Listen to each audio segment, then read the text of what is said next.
Good news, my audience. I found a cure for my vampirism. I'm told I just need to get more sunlight. Come.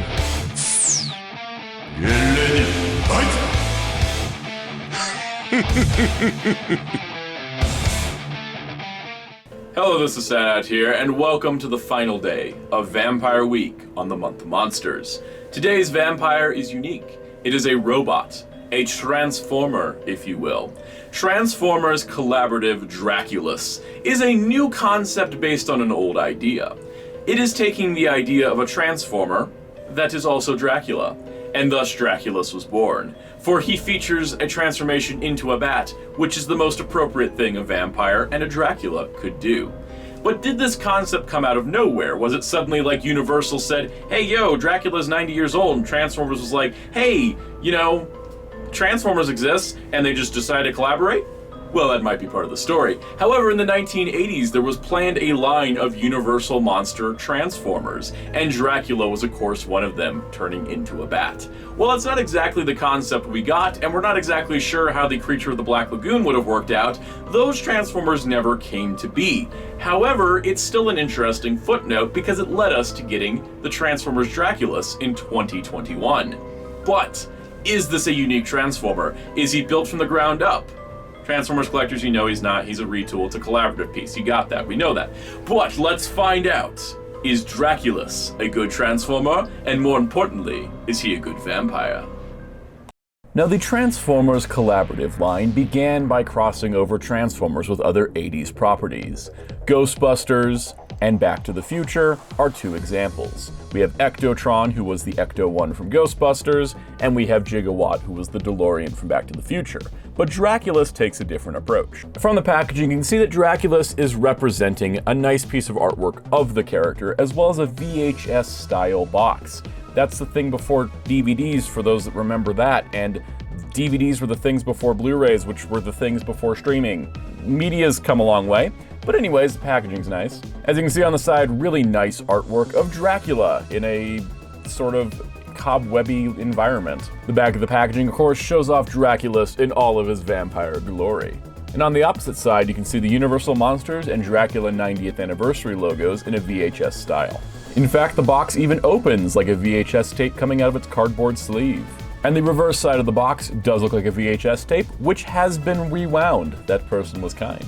Looking at Draculus, he is a beautiful looking figure. Blacks and whites and silvers all over. He has a black and white monster vibe that cannot be beat.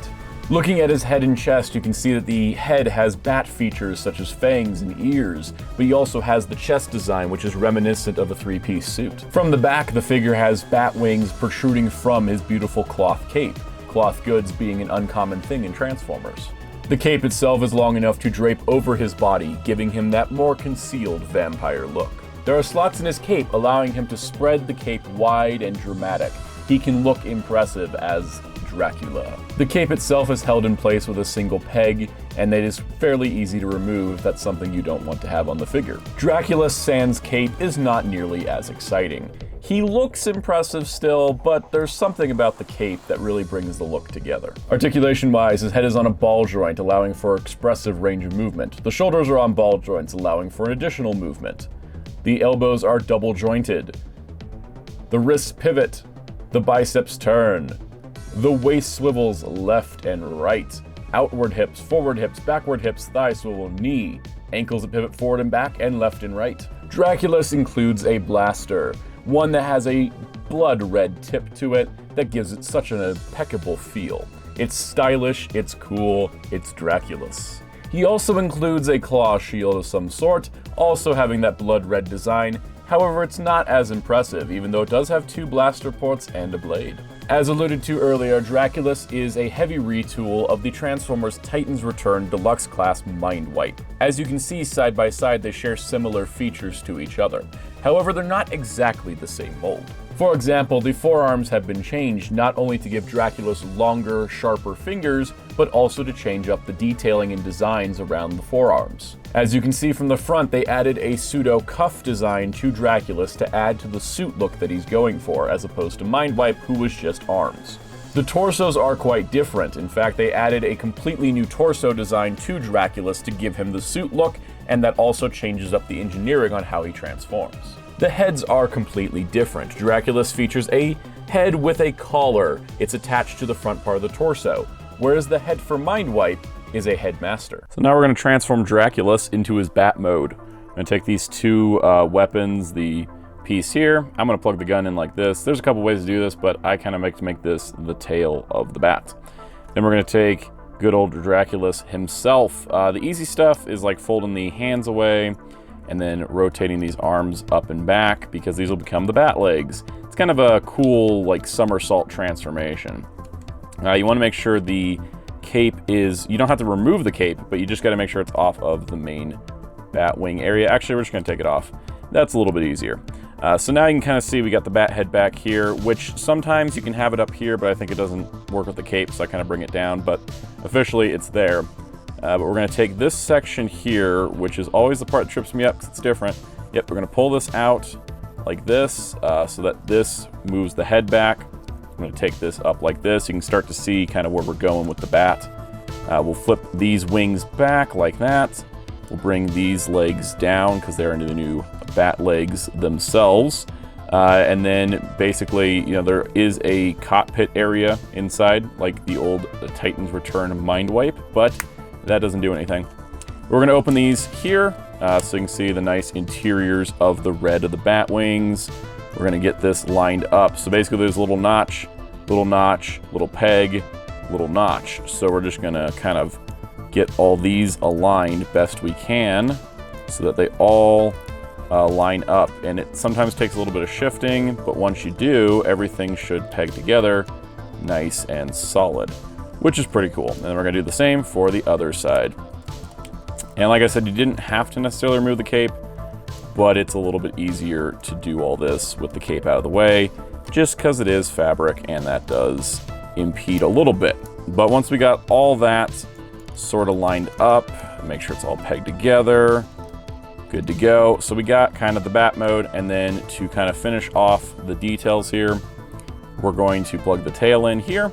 So we got the kind of tail idea going on, lining it all up. And then lastly, you can take the cape, which is the main reason for these slits on the outside, because this drapes all around the edge of the bat wings like that.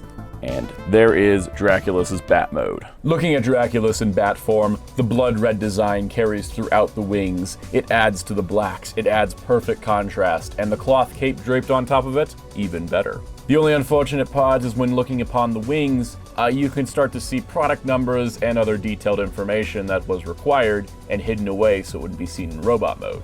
The head design has that blood red mixed with the black. It's striking, it's sharp, it's bat, it's very cool. Comparing Mindwipe to Draculus, you can see that the bat modes essentially are identical. While painted differently and Draculus does have the cape, they look the same in this mode, where they looked a little bit different in robot mode, which is quite interesting on an engineering level. Overall, Draculus is a very dramatic transformer, and he can pull off a lot of great poses with that cape. That cape adds 100 style points to this guy almost immediately. Of course, he does make a nice companion to other Dracula figures, such as Jada Toys' Dracula figure, which we have seen many times this week, and they make a nice pair. Of enemies, I'm not exactly sure either of these Draculas want to forfeit this castle to the other. Transformers Draculus is the kind of figure that you will only want if you are a Dracula fan. It does not serve any Transformers purpose, and it is not that exciting in terms of the mold usage. The interesting part about him is that cape and the overall Dracula style. If that's something you're into, he may be the perfect Transformer. And that was Draculus, and that was Vampire Week.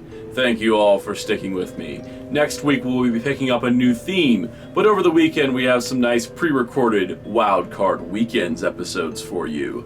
In the meantime, I'm gonna go get some sunlight, because apparently it's the only way to cure this. Because I really don't want to drink blood. Do you know how terrible it is drinking blood? It's awful. It tastes horrible. It's not fun. I must solve my vampirism myself, and for that, I shall vanish into the night. Or shall I say, the daytime.